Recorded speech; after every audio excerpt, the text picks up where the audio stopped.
How মাউ করে কেঁদে ভাসালেন সন্দীপ ঘোষ। কিন্তু কেন? অন্যদিকে আবার সিবিআই নিশানায় রয়েছে বেশ কয়েকটা এমন প্রশ্ন যার উত্তর এই মুহূর্তে সন্দীপ ঘোষের থেকে বের করা অত্যন্ত প্রয়োজনীয় সিবিআই এর কাছে। কি কি প্রশ্ন দেখুন আজকের এই ভিডিওটা।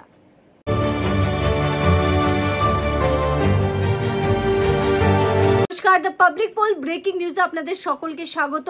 আর যে জিনিসটার অপেক্ষা ছিল সন্দীপ ঘোষের গ্রেফতারি, সেটা তো সম্পূর্ণ হলো, তবে তাতে কি লাভ হবে? এরকমটা হবে না তো যে এই সন্দীপ ঘোষকে জেলে পুরতেই আরেক সন্দীপ ঘোষ কোথাও না কোথাও তৈরি হচ্ছে? হতেই তো পারে। তবে আপনাদেরকে জানিয়ে রাখি ভিউয়ার্স, যে সন্দীপ ঘোষ এত ডাকাবুকো ভাবে ঘুরছিলেন, বলছিলেন যে সিবিআই তার সঙ্গে খুব ভালো ব্যবহার করছে, সেই সন্দীপ ঘোষকে যেই মাত্র সিবিআই আধিকারিকরা জানালেন যে আপনাকে গ্রেফতার করা হচ্ছে, কেঁদে ভাসালেন।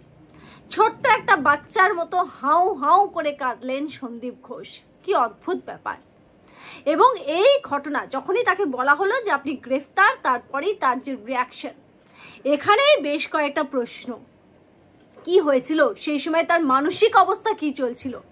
সন্দীপ ঘোষ যেভাবে তার যে ক্রাইম বলা যেতে পারে, যে ঘটনা ঘটিয়েছেন, যে অভিযোগগুলো তার বিরুদ্ধে রয়েছে, যদি সেগুলো সত্য প্রমাণিত হয়, দেখুন কিছু তো সত্যতা রয়েছে, নাহলে তো গ্রেফতার হতেন না সন্দীপ ঘোষ।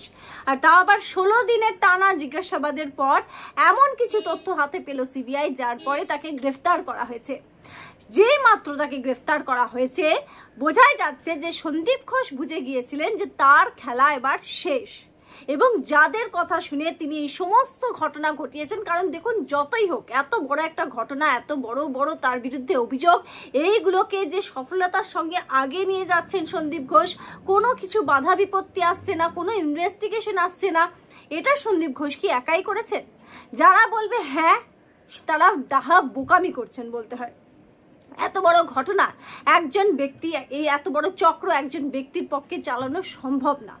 সুতরাং তিনি কিন্তু কিছু একটা আশা করেছিলেন যে যখনই তিনি বিপদে পড়বেন তাকে কিন্তু কেউ আসবে, বাঁচিয়ে নিয়ে যাবে, তাকে গ্রেফতার করা হবে না। শুধু তাই নয়, তার বিরুদ্ধে যে আওয়াজ উঠতে পারে, তার বিরুদ্ধে যে কোনো তদন্ত হতে পারে, এটাই যেন ভুলে গিয়েছিলেন সন্দীপ ঘোষ।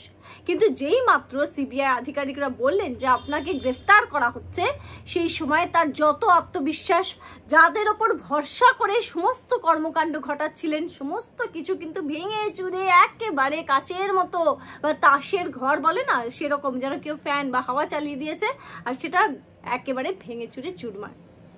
এবং সে বুঝতে পেরেছে যে যাকে বিশ্বাস করে এত কিছু করেছি, সে যে আর কিছু করতে পারবে না, এবং আমার যে আর বাঁচার উপায় নেই, সেটা তিনি পরিষ্কার বুঝেছিলেন। এবং এটা বোঝা মাত্রই রীতিমতো কান্নায় তিনি ভেঙে পড়ে। তাকে আদালতে তোলা হলো, এবং যে আশঙ্কা করা হচ্ছিল যে তাকে যদি জনসমক্ষে নিয়ে যাওয়া হয় মেডিকেল টেস্টের জন্য, যদি রোড দিয়ে মানে রাস্তা দিয়ে নিয়ে যাওয়া হয়, তাহলে কিন্তু মানুষ যেভাবে এই মুহূর্তে মানে রীতিমতো ক্ষেপে রয়েছে বলা যেতে পারে, ক্ষুব্ধ রয়েছে, তাতে করে সন্দীপ ঘোষের ওপর কোনো ঘটনা বা কোনো আঘাত আসতে পারে, সেটা ভেবেই দেখা গেল যে নিজাম প্যালেসেই তার শারীরিক পরীক্ষা। আর দেখা গেল যে যখন তাকে তোলা হলো আদালতে, সেই মাত্রই কিন্তু জনগণের তরফ থেকে একটা আওয়াজ উঠতে শুরু করলো, চোর চোর চোর চোর, সন্দীপ ঘোষকে উদ্দেশ্য করে। এবং পুলিশ যেভাবে ব্যারিকেড দিয়ে তাকে ভেতরে, সিবিআই আধিকারিকরা যেভাবে ব্যারিকেড করে তাকে পুরোপুরি নিরাপত্তা দিয়ে গাড়িতে তুললেন, বোঝাই যাচ্ছিল যে যদি নিরাপত্তার কোনো অভাব থাকতো তাহলে কিন্তু সমস্যা হতো। কারণ সন্দীপ ঘোষের প্রতি যে আক্রোশ মানুষের জন্মেছে, যারা ভুক্তভোগী, যাদেরকে ভুগিয়েছেন তিনি, তাদের তো আক্রোশ আছে। এবং সাধারণ মানুষের যেভাবে চেতনা ফিরেছে, যেভাবে তারা ক্ষেপে রয়েছেন এই মুহূর্তে সন্দীপ ঘোষের উপর, সেক্ষেত্রে বাড়তি সুরক্ষা ব্যবস্থা সিবিআই আধিকারিকরা নিয়েছেন। এবার ভিউয়ার্স, এই ভিডিওর সেকেন্ড পার্টে আসছি। সিবিআই আধিকারিকরা গ্রেফতার তো করেছেন, দুর্নীতির ঘটনায় গ্রেফতার করা হয়েছে, আপনারা সবাই জানেন। এই মুহূর্তে সিবিআই আধিকারিকরা কি চাইছেন, কোন কোন উত্তর এই মুহূর্তে বের করতে চাইছেন, সেটা আপনাদেরকে বলছি। সম্ভাব্য যে প্রশ্নগুলো এই মুহূর্তে, যেগুলো সন্দীপ ঘোষের সামনে সিবিআই আধিকারিকরা মুখোমুখি বসে উত্তর চাইছেন, শুনে নিন কি প্রশ্ন। আয় ব্যয়ের তথ্য পেশ করে প্রশ্ন।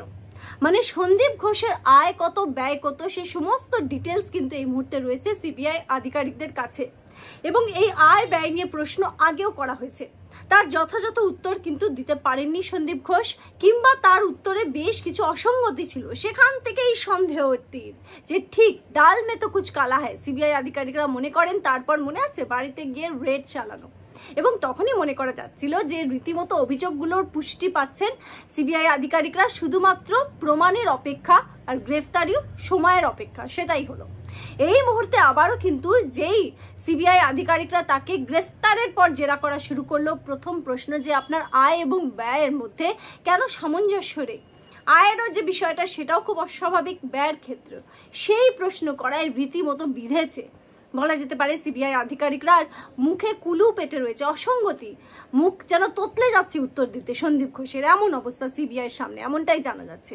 দ্বিতীয় প্রশ্ন, প্রভাবশালীদের সঙ্গে যোগাযোগ।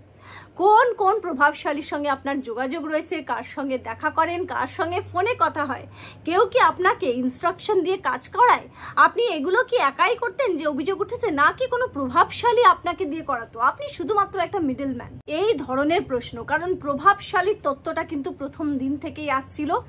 যেভাবে ট্রিটমেন্ট পাচ্ছিলেন সন্দীপ ঘোষ, তার বিরুদ্ধে এত অভিযোগের পরেও রাজ্য সরকার তাকে রীতিমতো প্রমোশন দিয়ে স্থানান্তরিত করছিল যে ন্যাশনাল মেডিকেল কলেজে। প্রভাবশালী তথ্য তো আসছিলই, যেভাবে হাইকোর্ট কমেন্ট করলো, হাইকোর্ট বললো যে আপনার নিরাপত্তার কি দরকার, আপনার জন্য তো পুরো ব্যাটালিয়ন উঠে চলে আসবে। সুতরাং প্রভাবশালী কে বা কারা সেই প্রভাবশালী যারা আপনাকে সাহায্য করছে, এটা একটা বড়সড় প্রশ্ন।